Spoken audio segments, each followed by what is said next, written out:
Hello বন্ধুরা, তোমরা সবাই কেমন আছো? আশা করি তোমরা সবাই ভালো আছো। তো এখন হয়ে গেছে দুপুর। তো আজ আমি এখন দুপুরের রান্নাটা বসিয়ে দেব। বন্ধুরা, আজকে দুপুরের রান্নাটা আমার খুবই সিম্পল। তো আজ রান্না করছি আমি বরবটি এবং আলু একসাথে ভাজি, আর করব হাঁসের ডিম পেঁয়াজি। তেল গরম বসিয়ে দিয়েছি, আর এখানে ডিমগুলোতে হলুদ, লবণ, লাল মরিচ মিশিয়ে নিয়েছি। এখন আমি দিয়ে দেব।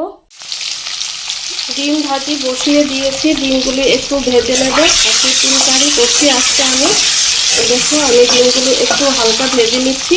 তো এখন আমি ভাত রান্না করার জন্য ভাতের জল গরম বসিয়ে দিয়েছি, আর ওখানে হচ্ছে ডিম ভাজি। আমার ডিম ভাজি কমপ্লিট, আর ওখানে আমি সম্বাসের জন্য তেজপাতা এবং শুকনো মরিচ দিয়ে দিয়েছি। এখন আমি ডিম কারিটা কমপ্লিট করে ফেলবো। তো শুকনো লঙ্কাগুলো কালো হয়ে গিয়েছে, মানে ভাজা হয়ে গেছে। এখন আমি কাঁচা পেঁয়াজগুলো দিয়ে দেব।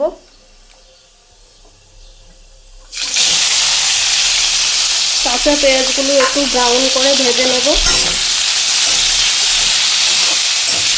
আমার স্বামী বলে গেছে আজ ডিম পেঁয়াজি করতে।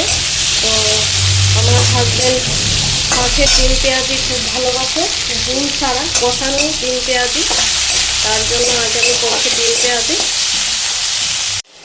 পেঁয়াজের কালার চেঞ্জ হয়ে গেছে। এখন আমি দিয়ে দেব মিক্সি করে রাখা সেই মশলাটা। দিয়ে দিলাম মিক্সচারে করে রাখা মশলাটা। এখন আমি গুঁড়ো মশলাগুলো সব দিয়ে দেব। আর ওখানটায় আমার ভাতের জলটা গরম হয়ে গেছে, আমি চালটা দিয়ে নিই। আমি এখানে দিয়েছি লাল গুঁড়ো মরিচ, দিয়েছি হলুদ গুঁড়ো, ধনিয়া গুঁড়ো, জিরার গুঁড়ো, আর দিয়েছি লবণ। তো এখন আমি মশলাটা ভেজে নেব। তো এখন আমি চালগুলো দিয়ে দিয়েছি ভাতের জন্য।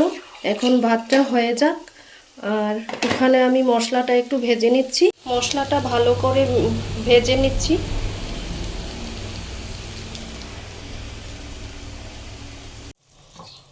আমার মশলা কষানো শেষ। এখন আমি ঝোলের জন্য জল দিয়ে দিয়েছি ডিম পেঁয়াজিতে, আর ওখানে আমার ভাত রান্নাও কমপ্লিট। এখন ডিমগুলো আমি ঝোলের মধ্যে দিয়ে দিচ্ছি।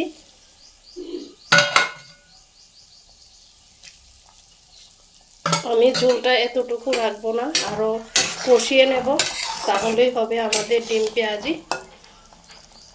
আমার ডিম কারি করা কমপ্লিট। এখন আমি ভাজি করে নেব।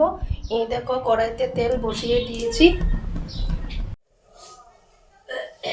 এখন বরবটিগুলি দিয়ে দিচ্ছি, সাথে আলুগুলোও দিয়ে দিচ্ছি।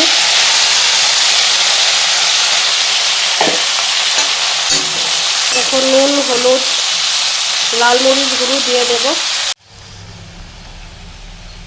নুন, হলুদ, লাল মরিচ গুঁড়ো দিয়ে দিয়েছি। এখন আমি এগুলো ভেজে নেব।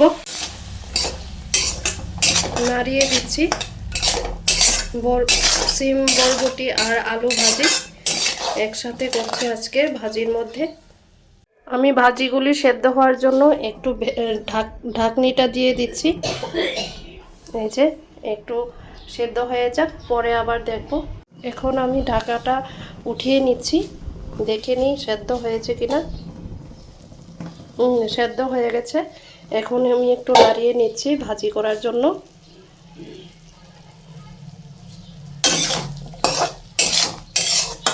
দেখো বন্ধুরা, সেদ্ধ হয়ে গেছে।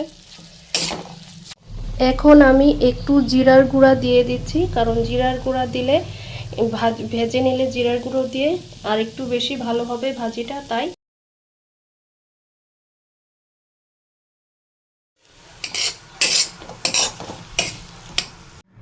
বন্ধুরা, আমার বরবটি প্লাস আলু একসাথে ভাজি কমপ্লিট।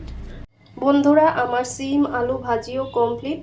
তো বন্ধুরা, আজকের রান্নাবান্না তোমাদের যদি ভালো লেগে থাকে আমাকে অবশ্যই কমেন্ট করবে, এবং আমার পাশে সবসময় এভাবেই থাকবে। ধন্যবাদ।